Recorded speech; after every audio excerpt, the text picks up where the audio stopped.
Well, hey everyone, welcome back to another episode of the Newt News Podcast. I'm Josh. We're down Sandy and Andrew today, but excited to be joined by Jeff Jones of the Belleville News-Democrat, who does awesome Cardinals coverage over there. And I'm sure many of you have seen his work over there or on Twitter. And so, Jeff, thanks for being here today. How's the offseason been for you so far? The offseason has been good. The thing that I have learned this offseason that's important for folks to know and understand, I'm 36 years old. I never knew this until now. When you buy a house and they tell you that it is move-in ready, what that means is it's move-in ready if you want to live with somebody else's like paint and fixture choices and all that. And if you don't want to do that, you picked up like 1,000 hours of labor on top of that before. So that's been my entire offseason, which is not really a complaint, but it has been sort of swallowing my existence, and that's why I was unfortunately like 10 minutes late getting to you all today. But sorry, but no, I'm glad to be here. No worries at all. My wife and I bought a house this summer, and same thing. It's like, we Yeah. signed up for a lot of extra work we didn't realize. So Yeah, and and if I was even remotely handy, that would be a lot easier. No shot. So that's been fun. I feel you on that. Well, fans are obviously chomping at the bit. Offseason takes a while to play out, so it's natural. Things haven't really happened so far, but the GM meetings did happen this past week, which is kind of historically sets the framework for a lot of deals that will end up happening throughout the offseason. So, Jeff, what are some of your general thoughts coming out of the general managers meetings and what this means for the Cardinals moving into the next few weeks and months? I think the first thing that sort of jumps out, and I think, I'm not the first person to notice this. I know Ben Frederickson wrote about it this week, is that 3 all of a sudden has become 2, right? Like the conversation with the Cardinals starting from the middle of July through the end of the season has been they need 3 starting pitchers, and that's been from every mouth that controls anything over there. And that's been consistently the case. And now the message out of the GM meetings is 2 and then we'll see, or it's 2.5, or which 2.5 or 2 and then we'll see probably means the same thing as 3, but it is a question of if 3 can get adjusted down to 2.5, can 2.5 get adjusted down to 1.5? And if that happens, that would seem to be a really serious problem. So, this is going to be an interesting offseason. Obviously, you come off the worst season in 30 years, 60 years, however you want to measure it. It's bound to be an interesting offseason, but it's really going to test how prepared they are to operate in the free market. And when I talk to folks, the assumption is that they're not going to do it. And the reason is that they haven't historically, right? They have not played in that quarter of the free agent pool. And so until they do it, until they demonstrate an ability and a desire to do it, you assume that they won't. The saying goes, right? Like the best predictor of future behavior is past behavior, and past behavior is they stay inside their own value lane and they don't stretch. So until they do something else, that's the assumption for how that's going to play out. Yeah, that makes total sense. I mean, it's probably hard to predict exactly what's behind walking back some of that language a little bit, if we want to say it that way. Is there anything you think, like, is it they've started to have conversations with agents and other general managers and like, okay, this is going to be harder than we thought it was going to be? Or were they kind of just giving lip service before, but now they're kind of changing the tune as it goes on? Because it feels like reports even back in August were saying, okay, they understand the price of pitching. They understand they need to operate differently. Even if they weren't publicly saying that, that's like what a Derek Gold would have reported. And now it seems like it's changing publicly. And I don't really get what the point of that is.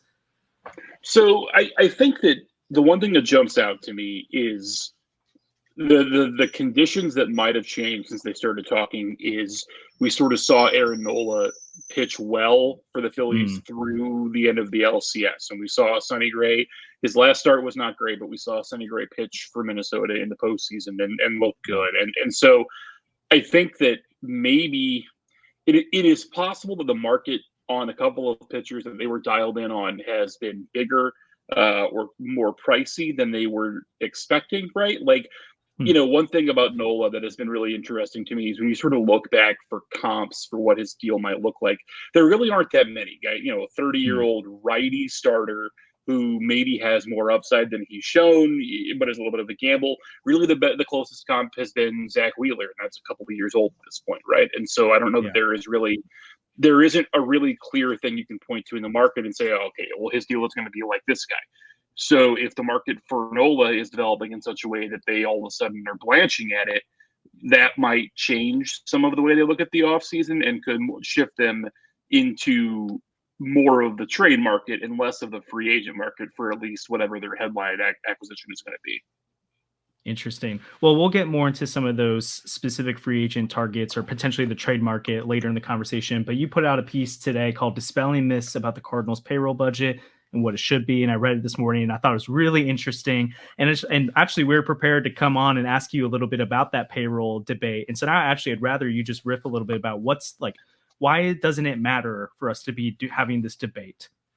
So I think that when we look at like what payroll means in the context of Major League Baseball, and I read about this, in terms of the Padres, right? Because there was a story a couple of weeks ago that the Padres took out a $50 million line of credit to meet some expenses, including payroll, at the end of the season, and that sent up red flags around the league. But when I talk to people in the game, the thing that sticks out is not that the Padres did that; it's that became public, because that's not a totally uncommon thing to have happen, right? Like MLB has rules set up for debt service. MLB has, you can take out X amount if you have this much outstanding, because what the league does not want, which they'll never let happen again, is a situation they had with the Expos and Jeffrey Loria at the end of the 90s, where the league had to take over the team because Loria either couldn't or wouldn't meet expenses, right?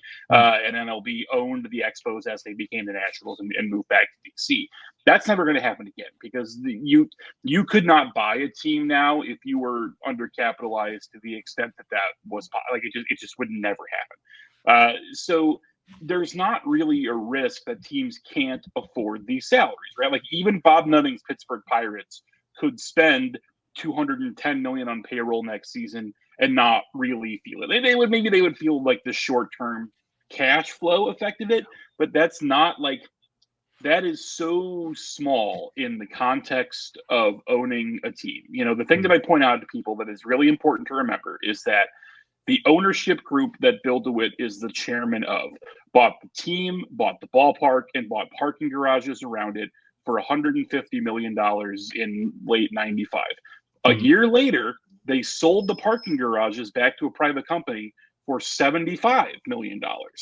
So they are net $75 million. It's 15 people, 15 entities, whatever you want to say, in the ownership group. A net $75 million into it. If they were to sell the team tomorrow, I don't know what they would get for it, but I would be comfortable saying it would be north of $2 billion, right? So whatever cash they have put in over the last 25 years, they are going to more than reap in return. Even if every nickel they spent on the team for the last 25 years has just been a waste, which it hasn't been. They believe they've made profit, they've made revenue.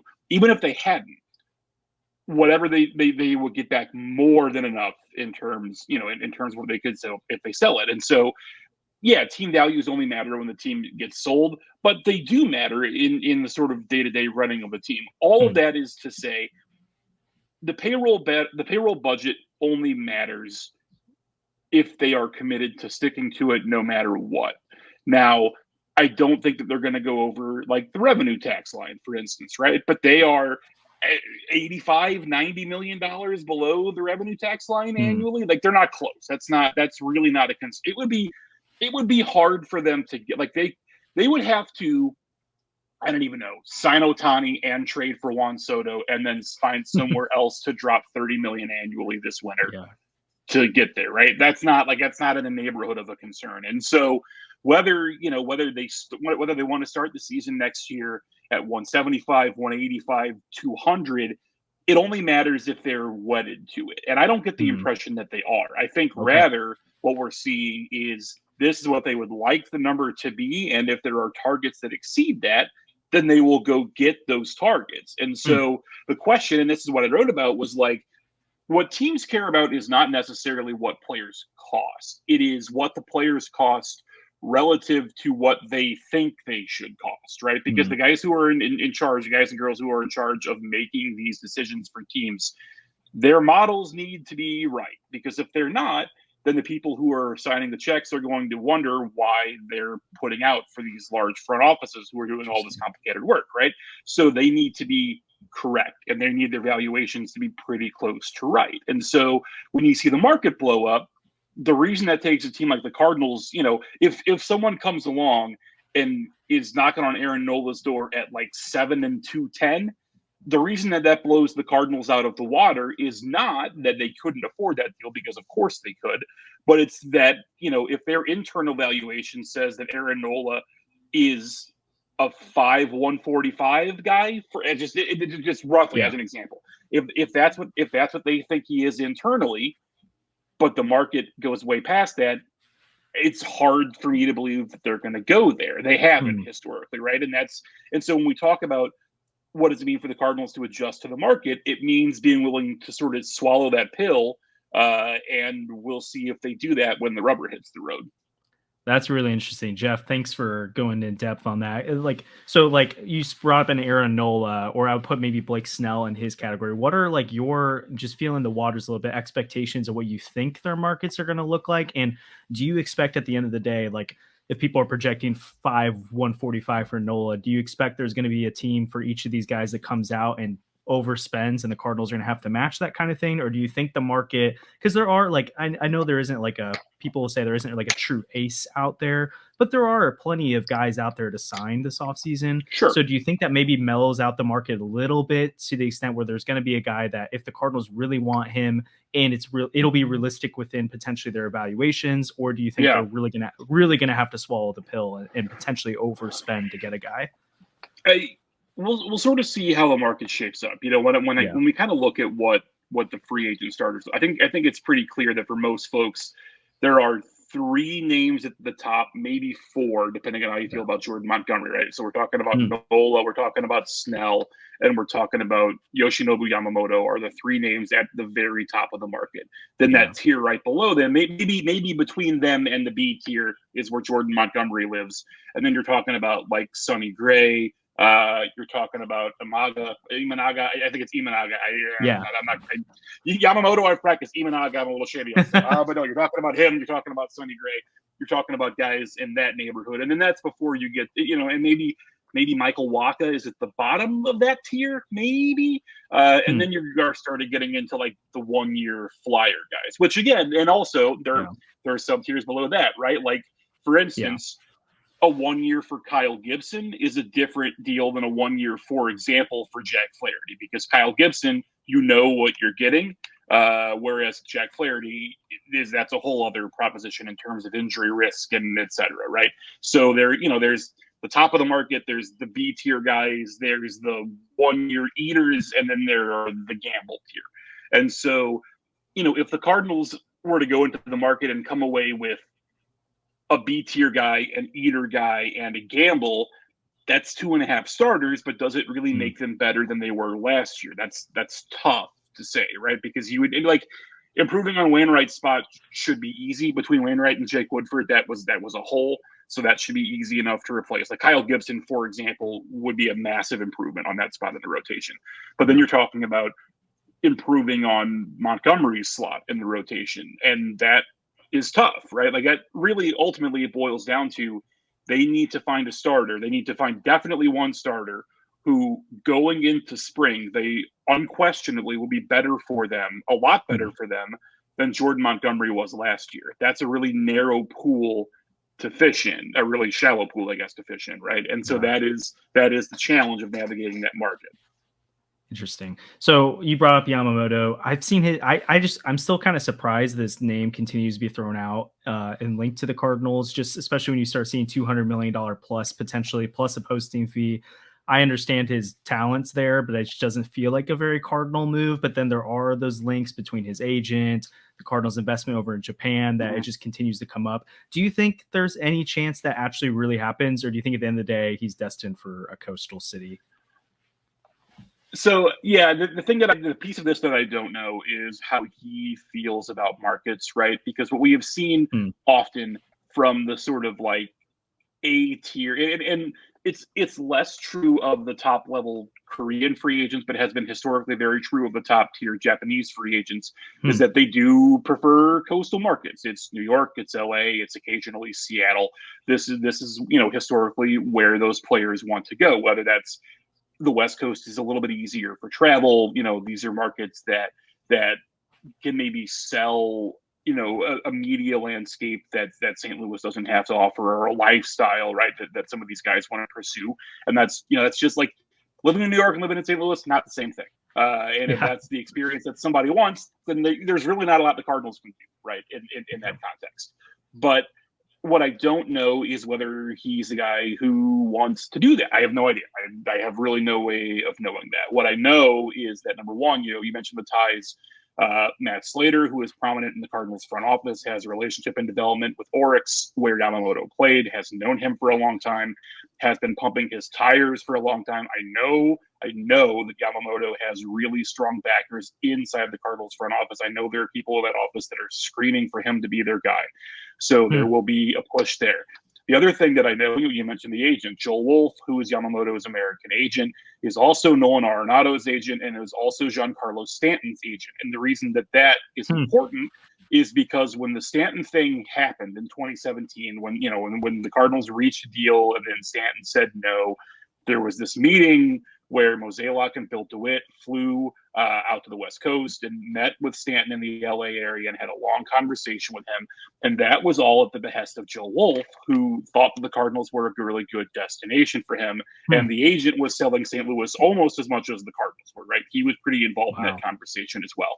And so, when it came to a point where Arenado, for example, wanted out of Colorado, however he feels about LA, when Nolan was engineering his way out of Colorado, it was not ever get me out, where can I go? It was get me to St. Louis, right? That was specific. That was like a years-long conversation between him and Yadier Molina and his agent. Like, there were a lot of things that were happening behind the scenes for a long period of time before Nolan came to St. Louis. And so all of that is to say that this is an agent that has respect for this front office, that gets along well, can do business with the Cardinals. And so there is a benefit to that, right? Like, there definitely is a benefit to having an agent who has not only sold St. Louis in the past, but has also sold it to people like Stanton. Stanton won in New York. He just did. That's just the way that it was, right? But he's been through this a little bit before. So to the extent, he's going to get his guy the most money. That's how that goes. But to the extent that conversation can happen, there are good relationships that make sense to me. The other thing that I'd be very curious about is how they value, like, the dollar value they put on what it's going to cost them to sign a qualified pitcher, i.e. Gray or Nola, guys who got QOs, versus the posting fee. My guess would be, just knowing the value of draft picks roughly, that the posting fee is way more in terms of what they're going to have to pay, just given the percentage. I think, who knows what the deal is going to be, but I think the expectation is that it's going to be in the tens of millions in a posting fee, probably, that's going to end up getting paid to Oryx. Whereas, the value of the pick, the Cardinals would lose their second highest pick, even if that's, let's call it the 40th pick maybe-ish in the draft next year. That probably is less than 5 million, something close to that, right? And so it's the valuation there is pretty different. Interesting. That's super helpful context in the Yamamoto conversation. I didn't plan on asking this, but it kind of came up as in my brain as you're talking through the Giancarlo Stanton deal. So you see the Cardinals pull off. They at least came to an agreement on a Giancarlo Stanton deal to bring him in. They sent an offer to David Price and were outbid at the last minute. They've tried to sign Jason Hayward to a deal larger than the Cubs gave him. What's changed between the late 2010s when they made some bigger gambles like that and it just didn't work out, and now when we have a lot of people questioning if they'll even go after a Nola or Snell and make the kind of offer needed? Like, has there been a shift in the front office's views on those contracts, and they looked at how they turned out for those teams, like, we're really glad we didn't do it, or are they still willing to? They just haven't found the right fit since then. Kind of, I don't know if you can parse that out a little bit. Yeah, so I think there are two parts of this that are relevant, right? Number one is, I don't know if they have changed as much as the market has changed. I think there are more teams now are willing to go there. And so it's harder. Like, San Diego was not going there, for instance, maybe 7 or 8 years ago. That just didn't exist, right? So maybe there are more teams now that are willing to go there. But the other thing, too, and some of this, and this is part of why I wonder about this offseason a lot, because they didn't do all that stuff, and yet have had relative success and have certainly had good financial success. You wonder if the lesson that ownership took away from that was Hmm. we didn't do it. It didn't happen. And we made out okay. So what's the reason to do it? Right. You wonder if that's the way that it gets looked at. Now, I do not. I am not in the group of people who believes that Bill DeWitt is content to just like turn the money over and doesn't care about winning. But I do think that there is balance, right? I do think that there is in his mind a balance between it would be great to win. I don't know how many dollars worth of great to win it is, and I don't know where that tips. And frankly, I don't know that he knows, right? And maybe that slides year to year. And maybe this year of all years, after what was a really embarrassing season, maybe that balance is further toward it's time to win. We're going to find out. We're going to find out over the winter what that looks like. Interesting. Well, one more free agent related question for you. Sonny Gray, I've seen you write about him. I mean, he just consistently gets linked to the Cardinals here. Obviously, there's the Nashville ties. There's the budgeting ties where it kind of fits within potentially with the Cardinals. You would think they'd want to spend. What do you think about Sonny Gray's market and if St. Louis is where he'll end up being? I was interested in the Atlanta conversation, but Charlie Morton's option being picked up, it feels like that's maybe less likely. I don't know any thoughts you have about that. It does. I have seen folks cover the Braves still seem to think that they are probably going to be in the market for at least one more starter. So maybe he's in play for them as well. Yeah, well, I mean, look, the Cardinals. It really hasn't been a secret their interest in Sonny Gray. It has gone back a little bit. Guy who has pitched in the NL Central, a guy who does seemingly fit. Whatever the budgetary situation is, he's going to be probably more of a 3 or 4 year guy versus a 7 or 8 year guy, and so that's maybe a little bit of an easier thing for them to swallow. And also I think that they think Gray is a guy who will not want this to drag out, right? Because there is a risk that the top of the of the pitching market gets a little bit frozen if, like, for example, Jordan Montgomery is Boris guy, right? If these guys, because Scott has a pretty good history of kind of stretching out these negotiations, if that happens and it's getting close to Chris, like what the Cardinals can't do is try to wait out the top of the market and then get caught holding the bag. And so I think that almost not more than anything else, but a part of their interest in Sonny Gray is I think they view him as a guy who's willing to jump the line and they can get settled and they can at least put a sign that says, all right, this is done, right? Like, they got a guy. And if they go in the next season and Sonny Gray is starting opening day for them, that's probably a bad offseason. But if they sign Sonny Gray, they at least know that's a guy they can lean on next year, who they can count on to give them 170 innings or give them 32 starts, however you want to look at it. They can rely, pitchers get hurt. But that aside, he's a guy who can do that. And so that certainty, I think, has a lot of appeal to them.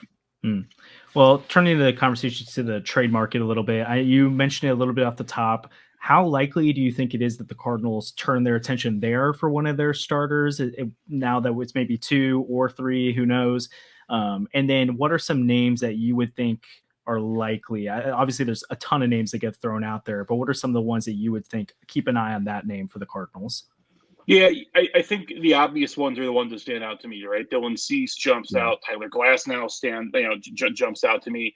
Those are guys that would make some sense. When we talk about like 2.5 starters, for instance, if they were to sign Gray and trade for Glasnow and then sign, I keep saying Kyle Gibson because he's from here. He's not. I think his wife is from here, but he's here in the winter. He lives in St. Louis in the wintertime. So a Kyle Gibson or a Kyle Gibson equivalent, right? If those are the 3 guys they come away with, I think that's okay. I think that's like a B kind of winner because if you trade for Tyler Glasnow, you're doing it with the assumption that you're going to get 120 innings and not 170. Which is okay if you trust Zach Thompson, you think that maybe you can get some innings from Graceffo. That's okay. That to me that's a passable winner, if not like a home run of a winner. I know Derek has reported on Logan Gilbert and their interest in him for a long time, which I have no doubt that they are interested. I struggle to see the fit just because I'm not entirely sure what Seattle. It's hard for me to see a trade fit with Seattle because, and this is sort of a part of the trade conversation, the really obvious place that the Cardinals have to trade from is the group of infielders and also sort of the like 4A outfielders, right? And so, you're talking about one of Gorman, Edman, Donovan. You're talking about, Gomez and Yepes, who don't really have a lot of value, who are like on the borderline of being non-tendered. You're talking about Tyler O'Neill at whatever his value is now. You're talking about Dylan Carlson at whatever his value is now. It's really hard for me to make a Logan Gilbert package out of the pieces that the Cardinals are willing to trade. That's really hard for me to do, unless it starts with like Gorman and Graceffo and then go from there. And that's a big pill. That's a really big pill for them to swallow. And I'm not entirely confident that they would be willing to do that. And so that to me is just like, their interest, I totally get. The package, I have a hard time figuring out. Yeah, I'd like to. You brought up there 2 names, so I'm glad you did. Dylan Cease and Tyler Glasnow specifically. How would you feel out potentially what those markets could look like for them? I'm on November 4th. You tweeted out. And I know it's probably a little tongue in cheek. White Sox light in infielder, heavy at Dylan Cease. Like, I've seen Tommy Edman, but for me, I mean, I know he's got a little bit of control, but the White Sox, if they're trading Cease, that's kind of signaling rebuild. So is Tommy Edman really the guy? Is it more of Brendan Donovan, Tink Hens, Nolan Gorman? Is that the kind of thing they're looking for? Is it a combination of major league talent and prospects? And then for the Rays, like Glasnow obviously has the talent of one of the best starting pitchers in all of baseball, but has that $25 million a year tag in the lack of innings. So like, what is a realistic market for either of those guys? Yeah, in terms of Cease, I think you're right about the White Sox and kind of where they are in their window. The question with the White Sox is always the involvement of ownership and how much, like, if the White Sox reach a point where Jerry Reinsdorf green lights trading Dylan Cease, what is he going to want back in a package? And is ownership in Chicago going to be content with, say, it's Donovan and Hentz and whatever other pitching prospect you like, and then somebody way down the line, in terms of player development? A pure futures package plus Donovan, who can play every day now. Yeah. Is that something that the White Sox are going to be content with? I don't know. I really have no idea how to gauge that. Edman, to me, and I wrote about this earlier this year. Edman, to me, is a guy where if you're the Cardinals, this winter is where you have to make the call, because you have one more year of control. Yeah. Well, yeah, one more year of control with Tommy Edman. And if he's going to get an extension, fine, figure out the extension. But you have to be prepared for that to be a much bigger number than I think folks are going to be comfortable with, or folks are going to be surprised by it. And then the guy that crops up to me as a comp is Jake Cronenworth, right? Like, Jake Cronenworth got $80 million from the Padres. He is a year older than Tommy Edman. Hits for a little more power, but the slug numbers are not that different. The on base is not different. Edman is a superior defender. Cronenworth doesn't play short, doesn't play center. And if the Cardinals give Tommy Edman 90 or $100 million on an extension, that's tough. Like, I don't, but at the same time, I don't think that's that far off. I mean, that's probably pretty close to what his market is going to be, right? And Tommy Edman, off the top of my head, he's like a 92 OPS plus guy last year, right? Tommy Edman is a somewhat below league average hitter and a really above league average defender who generates a lot of WAR because he racks up a ton of good defensive numbers. That is a guy that definitely has value. But if you're the Cardinals and you are sort of, strategically deploying the payroll, is Tommy Edman a guy who you're going to be really excited about paying $17 million a year to for the next 7 years? I don't know. To me, that is tough, but I think you can get that on the market. And so for me, that's why Edman is a guy who I would be looking at as a trade candidate. I don't know that they're looking at it the same way. In fact, I get the impression that they are looking at it, or at least like field level management is looking at it like Tommy Edman is probably the starting center fielder on opening day next year, which is okay. I think that is playable if Wynn is hitting, and if you are getting, and if you get like next steps from Nootbaar and Walker. If those are legit middle order hitters, I think that is okay. I think you can get by with Edman, Wynn 8-9. Because of what they give you defensively, if you are getting bats everywhere else, if that's Walker 7 or whatever, Contreras 7 or whatever it looks like, I think that that's probably fine from the position player side. But if that's the case, then the question is, where does Gorman fit and where does Donovan fit? And when Thomas Sajaci hits 410 in spring next year, where does he fit, right? There are all these guys that play like 3 positions and that are above average hitters that really can't all play at once. And so you have like that to me is the part that has to sort out. At the same time, it's really hard to trade for a number 2 or 3 starter and trade a second baseman to get them. That's tough. The value is just not there, right? Like those things are not valued the same by teams. Brendan Donovan around the league, as good as he is less valuable than Logan Gilbert. You could not get Logan Gilbert for Brendan Donovan straight up, and so it is hard to figure out what those deals look like.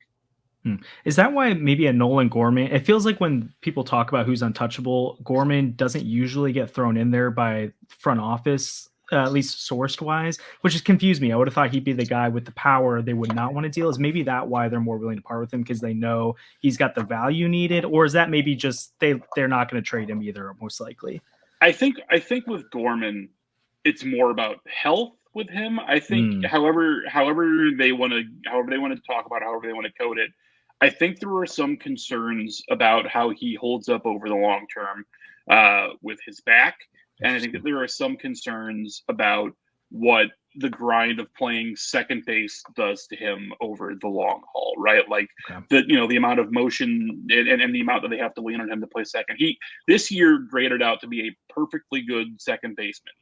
A large part of that is because his arm is so good that he can recover from a lot of stuff, right? Like he turns a lot of double plays, however kind of chunky his footwork might be. If they can position him well, he can make every throw and then some from second. And so that it helps him grade out well at second a lot. Whether or not he is a 600 plate appearance guy at second base over a full season, I'm not sure, and I'm not sure if they think so, or if they know so either. And the other part of it, too, which I think you alluded to, is that he is the guy with value. Part of the reason that Gorman crops up in these is because he is the guy who teams are going to ask for, or they're going to ask for Nootbaar, and that's not going to happen. So then Gorman becomes the next guy, because when people look at Nolan Gorman, they see Kyle Schwarber, right? They think that he can be that guy. And he's a better defender than Schwarber has ever been in any position, and probably not quite the power guy, but probably not far off. Like if Gorman had stayed healthy all of last year, he probably gets close to 35 homers. Like that's a very good, useful left-handed bat. And I know Derek has written about this. I'm sure others have as well. You get to these righty power arms in the playoffs, the Wheelers of the world, the Nolas of the world, Max Scherzer in a past life. You need lefty sluggers to beat these guys, and Gorman has that. Like whatever else, he's got power, and that is a threat when you get to postseason series. Yeah. So clearly the Cease market, it's going to be costly. It just depends on what the White Sox would want in return. Now, a Tyler Glasnow, that's not the same level of like, well, what's the kind of packages and kind of players you're looking at? And are the Rays going to eat any money potentially on a deal like that? Or are they going to want to be clearing up all 25 million? Rays eeting money is not one that seems like that is a phrase that doesn't really come out of the mouth really naturally, right? Yeah. So you would think not. Glasnow was hard for me to figure out because generally when the Rays make these deals, it's not involving guys making this much money because the Rays don't have guys to make this much money, right? Like Glasnow, if they hold him, he will be the highest paid player in team history, like by a lot, So it's hard for me to say because I don't know that there's really clear analog to a time when the Rays have had to dump a guy or chosen to dump a guy just for financial reasons. And so, we'll see what it looks like. The jokes or the non-jokes are that trading pitchers with Tampa is a bad idea. Hasn't really worked out for a lot of people historically, Cardinals included. So, maybe you're a little skeptical of that, but I don't know. Again, Glasnow was a guy, the health history gives you pause. If you're going to trade for Glasnow, for me at least, you have to do it with the assumption that you're getting 25 starts and not 35.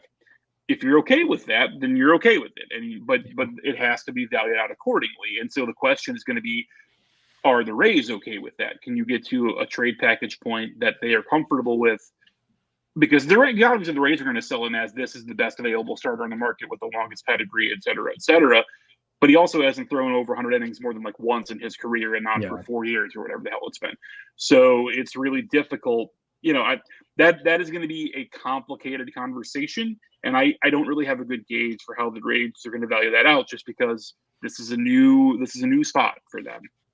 Yeah, it's really interesting. Yeah, because I was trying to look at comps, and Blake Snell is maybe like the only guy I can think of that clearly went on to continue to have success, but he had so much years of control left. That's a totally different package than a Glasnow, and not $25 million a year number. And even Snell, off the top of my head, was Snell what Pham and Xavier Edwards? I think they got Luis Patino in that one too. That's right. So they got decent value. Yeah. Because Snell was the guy who was gaming when they made the other trade that involved. Yeah. Got it. Yeah. So it's the Rays are weird. I feel less concerned about like them dumping a Libertor asset onto the Cardinals with this. I really do think it's money driven, but it's just hard to like, how do you figure out the value? Yeah, so it'd be fascinating to me.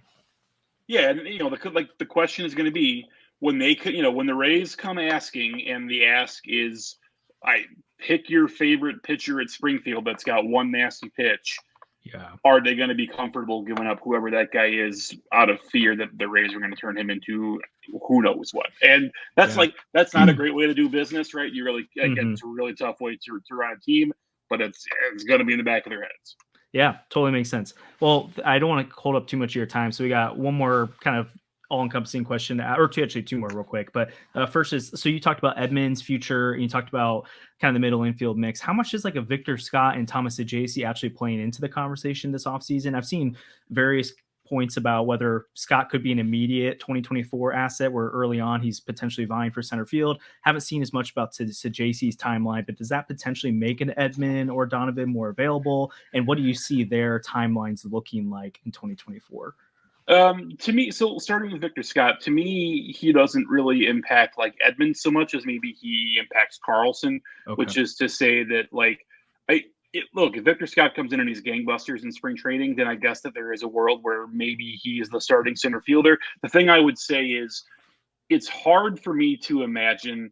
I have a really hard time imagining an opening day lineup that includes Victor Scott and Mason Wynn.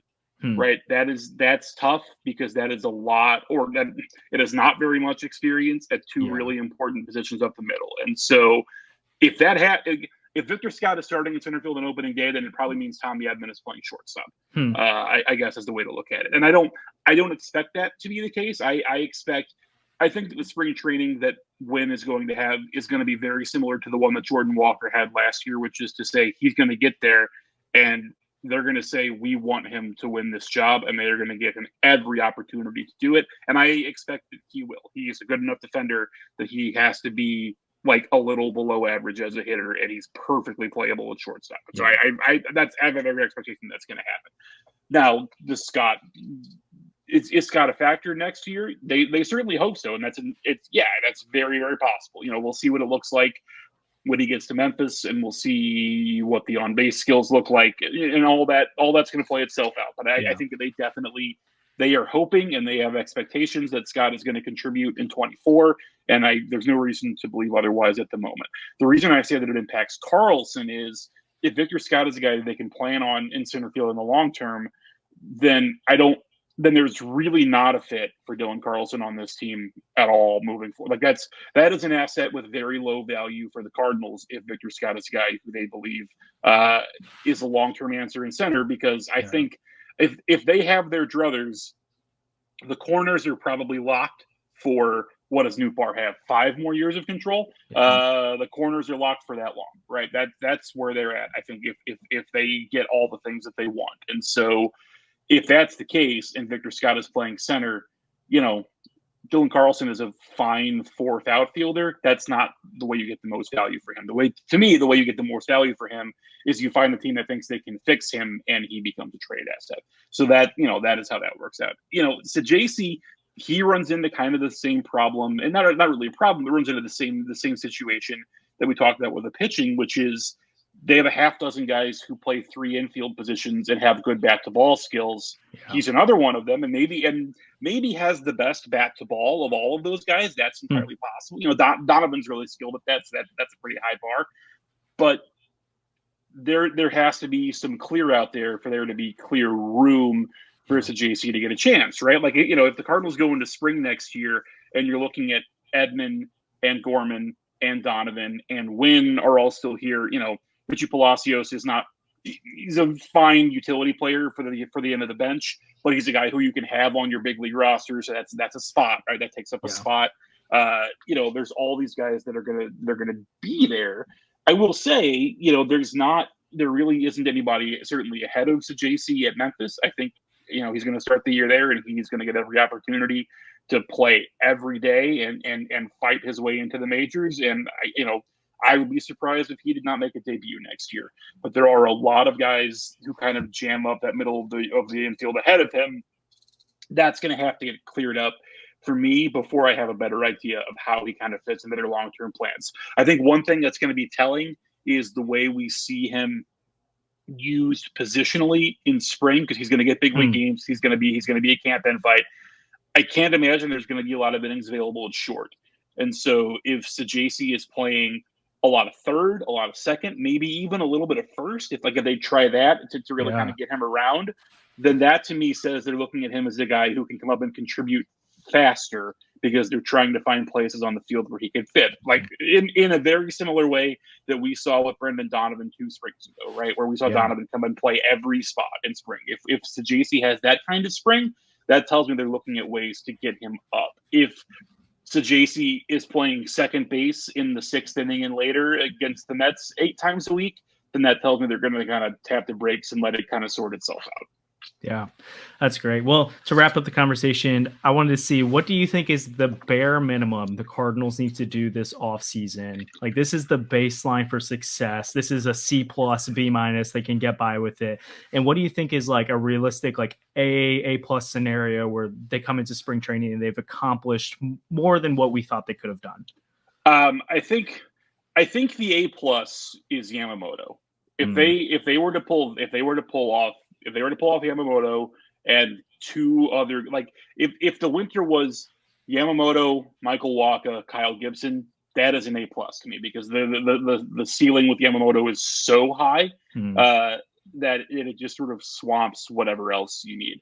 For me, a baseline, a C off season is 4 pitchers, 2 definite starters, and a swing guy and a bullpen guy. That to me is a C, right? Like they need somebody to replace Chris Stratton. We joke about that, but like that is kind of an important role, right? Like you need a guy who can keep a game at 1 run. You need a guy, that like you got to, like, the Casey Lawrence, Jacob Barnes part of the bullpen. Like that can't happen. Which was innings were innings. They had to get to the end of the season, but that guy needs to be there. Chris Stratton or better. That guy needs to be there. You need that guy. You need somebody who you can plug in, who you can trust to start sometimes or not. Like, to me, for example, Nick Martinez is a guy that to me makes a lot of sense there. Seth Lugo is the guy that makes a lot of sense there. I'm sure both of those guys are going to be looking for deals that are going to guarantee, both of those guys are going to want deals where they get to go into camp as one of the 5, not fighting to be one of the 5. Yeah. But if you can make that happen, then great. Otherwise, I guess the thing to say is the guy that they have a C is signing a pitcher who either starts opening day or the second day of the season, right? Like, if you go into next year and Miles Michaelis starts opening day because he's been here for a long time and yada yada, fine, whatever.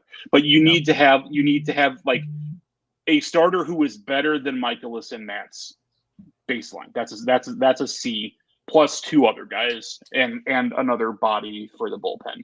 And so, like, that's a high bar. Like, that, no doubt, that is a complicated situation. And and I had this conversation with someone a couple weeks ago, where it was like, yeah, that's a high bar, but this is what they did to themselves, right? Like, they allowed it to get to this point to where they do have to do that for the offseason to be passable. Yeah. Well, Jeff, this was a super great conversation. Thank you for enriching us with this. You guys can continue to check over his work over at the Belleville News-Democrat, and then obviously give him a follow on Twitter as well. There's always great stuff over there, JM Jones. Jeff, thank you so much for being on. We always love having you as a guest, and we hope you enjoy this coming weeks in the off season, because I'm sure it's going to get a lot busier for you here soon. So thank you so much. It's non-tender season. Everybody get excited. No, I'm happy to do it anytime, kids. Awesome. Thank you, Jeff. And again, as always, you can click the affiliated link below for lids if you want to get some merch over there.